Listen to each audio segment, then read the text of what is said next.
Good evening, ladies and gentlemen. Welcome back to BNN.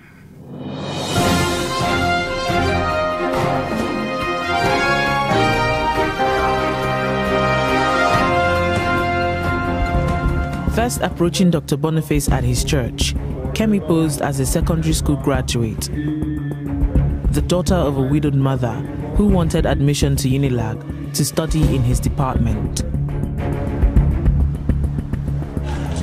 She also pretended to be 17 years old, under the legal age of sexual consent in Lagos. 2 days after making contact, Dr. Boniface invited her to his UNILAG office for a tutorial.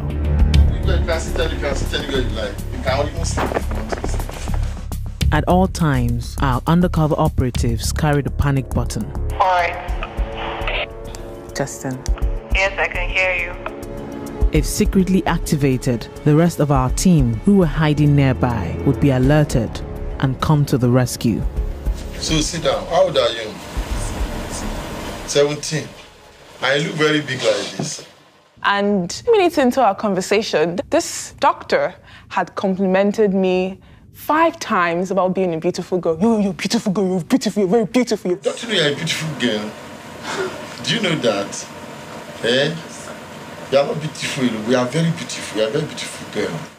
I could tell that the way he was talking to me was not normal. You know I'm a pastor. Do you know I'm a pastor? I know. Good. Do you know, and I'm in my 50s, okay? What will shock you is that even at my age now, if I want a girl of your age, 17-year-old, all I need is to sweet tongue and put some money down, and I'll get her. Really? Yes. I can get any 17-year-old girl I want. I just have to give her money. In my mind, I'm like, hold on, did I just hear this man right? I applied for... And then, Dr. Boniface promised Kemi admission to UNILAG if she passed her exams. If you pass your jam, I'll give you admission. Are you serious? I'm an associate professor in French. Then he invited me to his church. I attended. And after some days, he invited me back to his office. Good afternoon, sir. He more or less picked up from where he left off the last time. You are a beautiful girl. The angel. You look like an angel. Even though I wanted to talk about admission, he basically forced me to engage in this weird prayer with him. The weirdest prayer I have ever seen in my life. Lord Jesus. So little by little. So the prayer just went on and on and on. Lord Jesus Christ. Lord Jesus Christ. I love you. I love you. I accept that you are my Lord.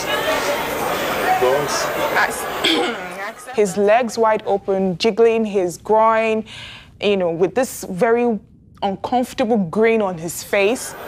Come upon me as I said, Lord Jesus Christ. As my personal Lord and Savior. As my personal Lord and Savior. My eyes were never closed during that prayer. My eyes were wide open because I was uncomfortable. I didn't know what was going to happen. Praise the Lord. Hallelujah.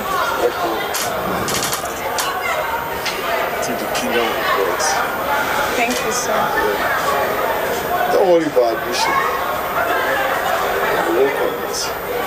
After he shook my hand and welcomed me into the kingdom of God, it felt like I had been accepted into his secret world. And what is this start knowing men? What do you mean by knowing men? What is this start having sex? And he began to show a deep interest in my sex life.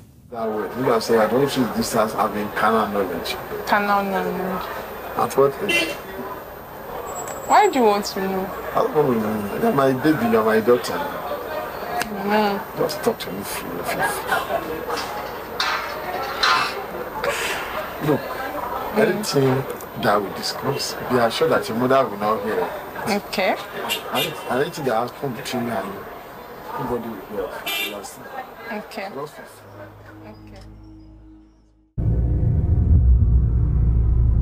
The final time Kemi was invited to meet Dr. Boniface in his office, it was a Saturday. He said it was quiet and nobody was around.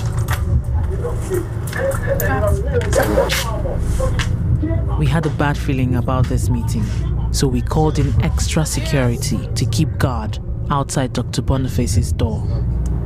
Sir, you don't need to stress yourself. He offered Kemi non-alcoholic wine. Thank you, sir. Serve. Okay. It became clear to me that it was all a ploy to get me to be comfortable. Yes. Okay. I'll be obedient, sir. No, sir. I will to direct you properly. Okay, sir. So that you achieve your aim.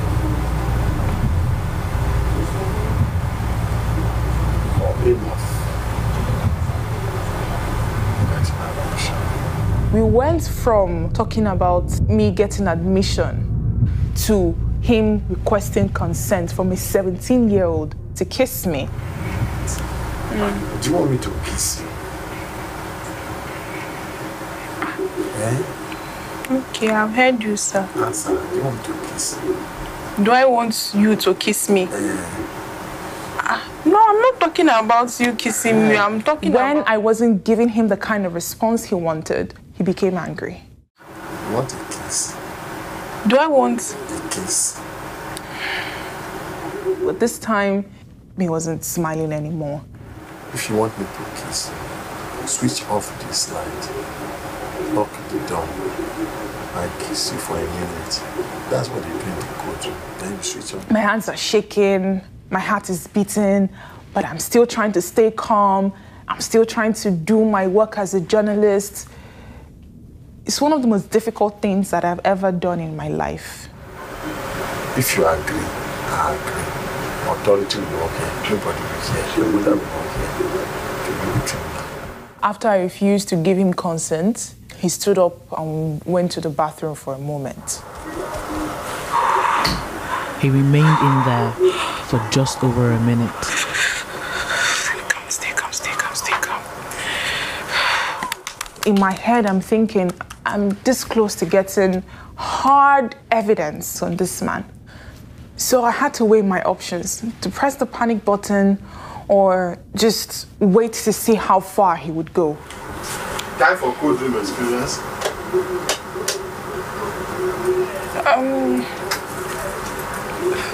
Did you lock the door? Yeah, it's locked.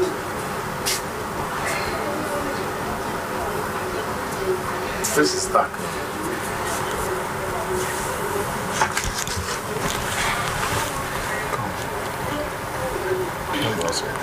Sir? Come first.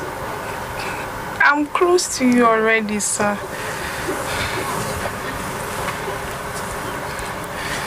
Sir? No, sit down. I don't want to come close. Sir, I've gotten the code room idea. Come close. Okay. Sit down. Sit well. It's okay. Look.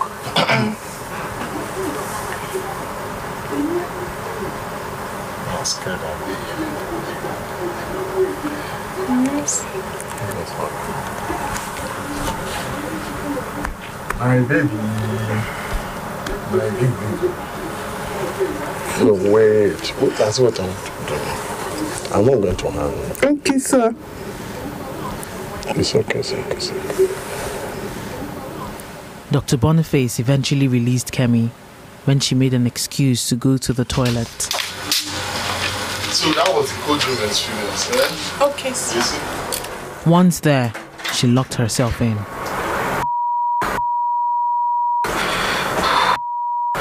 Danny, are you ready? Okay. I'm coming. I called a member of the team. I wanted him to hear my conversation on the phone. I wanted him to know that somebody was just waiting right outside.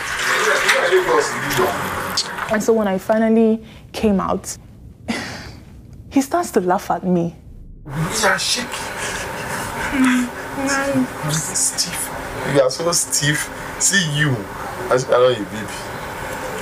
It made me feel so small, so irrelevant, so like I was some kind of toy for his entertainment.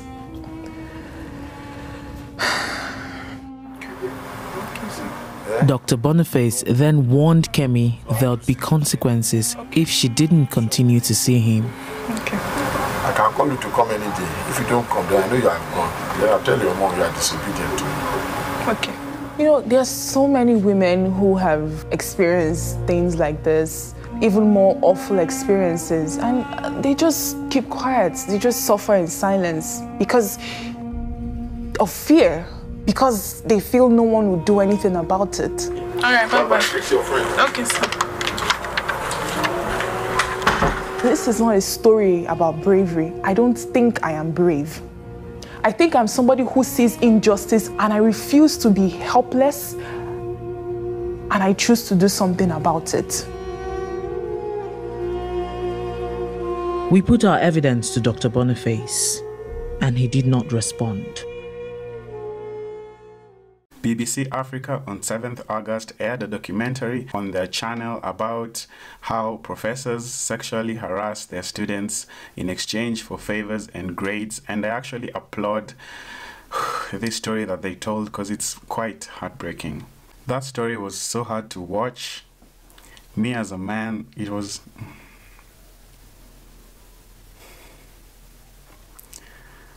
I hope that this story is out now, that we can no longer normalize such acts of inhumanity. How do you force a girl who's 17 years old?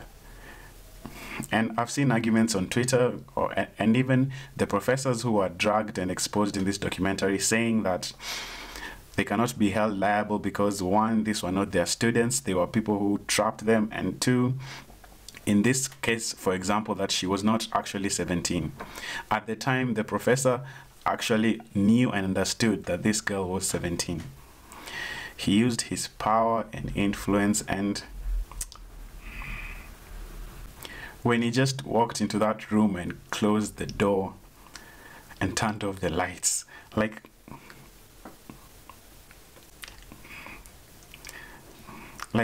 I'm not sure I can relate the way women can, but I was scared.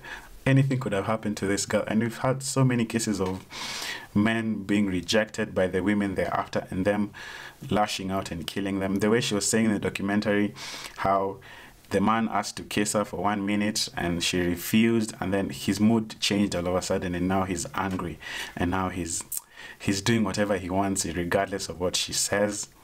She said no, but he did not listen. He did not give a fuck at all. Covering this story, it's really made me depressed today. Like, I'm really, really sad that this actually is allowed to happen. After this documentary aired, the lecturer has been suspended from the university. They put out an official statement, which I can show you here. And also the church he was actually minister of, they also have distanced themselves from him and said they do not support what he did. A lot of people on Twitter also looked through his history and they found his social media links. He has a Facebook page, and they also found that he was actually a board member of a children's welfare NGO. And how do men like this have such powerful positions with vulnerable children? Dr. Boniface responded to the allegations and said in a statement, "I work for the University of Lagos. If you want any reaction, talk to the university. Contact the information unit and they will tell you the correct position. If I talk, I will be running foul of the varsity law. Don't put unnecessary pressure on me to say beyond what I have said." And this statement is just ironical. Now he's hiding behind the university and hiding behind rules and regulations when he didn't have any problem prepositioning a 17-year-old and actually sexually harassing students, going by all the first-hand interviews his alleged victims have made on this documentary. On Twitter, there were a few fake accounts created in his name, and I honestly do not understand why anyone would create an account in this bloody person's name and actually defend him and speak as if they are Boniface. In tweets, they said they were innocent, said, "If I am sacked, how will I feed my family?" saying it's a lie, saying I slept like a princess. And I can't tell that they're fake because they only started tweeting almost 2 days, 3 days ago. They've never been active. So I don't understand what kind of monsters would actually pretend to be Boniface and actually speak on his behalf on Twitter. Like, what the fuck is wrong with you? So this story was actually hard to watch, but I do appreciate the truth is out there. Now every abuser is put on notice. Your day will come. Your day will come. Anyway, guys, that's all from me. I'll see you guys in the next one. Bye.